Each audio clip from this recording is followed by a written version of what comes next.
پھر دن ہوا پرانی رات کا، کرے سو شکر ہم خدا کی ذات کا، خدا کی ذات کا نیا پھر دن ہوا۔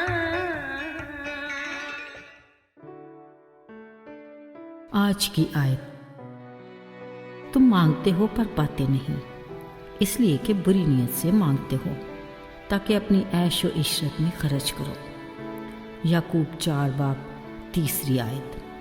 عزیزو، ایک باپ نے اپنے بیٹے سے کہا، میری خواہش ہے کہ تم ایک ایماندار اور کامیاب بزنس مین بنو۔ خدا نہ صرف تمہیں اپنے گھرانے اور کلیسیا کے لیے برکت کا باعث بنائے، بلکہ اپنے بزنس سے بہت سارے لوگوں کے لیے روزگار کا وسیلہ بھی بنو۔ پر بیٹا یاد رکھنا اور شکریہ ادا کرنا کبھی نہ بھولنا جو تمہیں اس درجے تک پہنچائے گا۔ ادھر ماں اپنی بیٹی کو نصیحت کرتے بولی، میری خواہش ہے کہ تم اپنے خاوند کی ایک باوفا جیون ساتھی بنو اور اپنے بچوں کی مثالی ماں۔ تمہارا گھر محبت اور خوشیوں کا گہوارہ ہو۔ پر یاد رکھنا بیٹی، اس خدا کو جس نے تمہیں ان برکتوں سے نوازا، ہر پل اس کی شکر گزاری اپنے روزمرہ فرائض میں شامل کرنا۔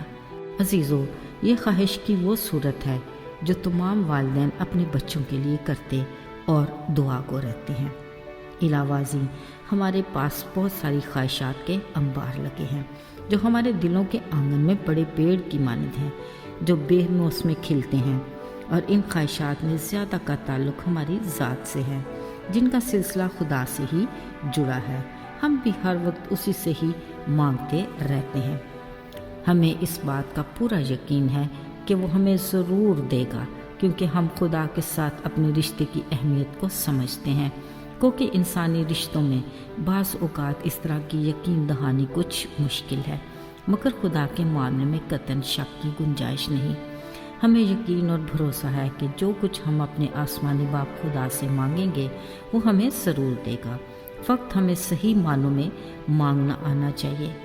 اس نے کہا، مجھ سے مانگو ملے گا ضرور، مگر وہی جس میں تمہاری اچھائی اور بھلائی ہوگی، اور تمہاری خواہش کو میری مرضی کی حدود میں رہنا چاہیے، یعنی جیسی اس کی مرضی آسمان پر پوری ہوتی ہے ویسی ہی مرضی ہماری زندگیوں میں بھی پوری ہونی چاہیے۔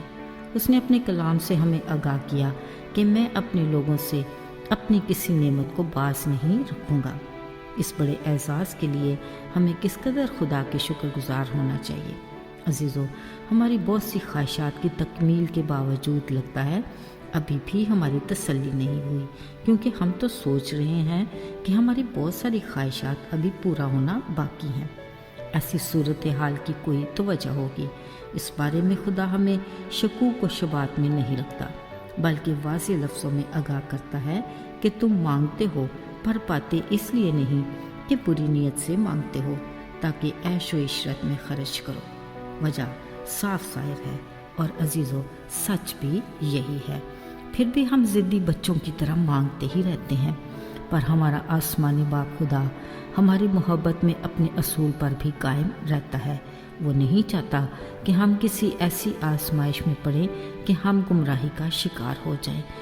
وہ ہمارے دلوں کے حال کو بخوبی جانتا اور ہماری نیت سے واقف ہے۔ اس سے علم ہے کہ ہماری اس خواہش کے پیچھے کیا ارادے ہیں۔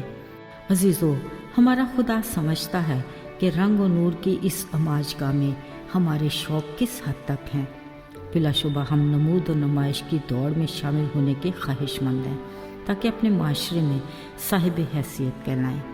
عزیزو، یہی ہماری زندگی کا وہ مقام ہے جہاں ہم قدم قدم پر بدی کے مرتکب ہوتے ہیں اور ہر وہ کام کرتے ہیں جو خدا کی نظر میں برا ہے۔ یوں ہم جسمانی اور روحانی دونوں صورتوں میں بربادی اور ہلاکت کی طرف چلے جاتے ہیں۔ عزیزو، یہی وہ خطرناک صورتحال ہے جس کے باعث دینے والا خدا اپنے مانگنے والے کی نیت کو پرکھے بغیر نہیں دے گا۔ باوجود اس کے وہ اپنے وعدے کے مطابق ہمیں اس حال میں بھی تنہا نہیں چھوڑتا، بلکہ وہ ہماری گناہ آلودہ اندھیروں میں پڑی زندگی کو بھی امید کی روشنی میں لے آتا ہے اور ہمارے لڑکھڑاتے قدموں کو مضبوط چٹان پر استوار کر کے تسلی دیتا ہے کہ میرے پاس واپس آ جا، کیونکہ میں نے تیرا فدیہ دیا ہے۔ مبارک ہے وہ جس کی آس اور امید تجھ پر ہے۔ آئیے دعا کریں۔ اے خدا، تیرا کلام ہمیں آگاہ کرتا ہے کہ تو زندہ خدا ہے۔ ہم جب اور جہاں تجھے مدد کے لیے پکاریں گے تو وہاں موجود ہوتا ہے۔ تو ہمیں اپنے بڑے فضل کی بدولت ہماری خواہشات کے انجانے خطروں سے بچاتا ہے۔ ہماری مدد کر اور ہمیں اپنے راستوں سے بھٹکنے نہ دینا۔ یسوع کے مبارک نام میں آمین۔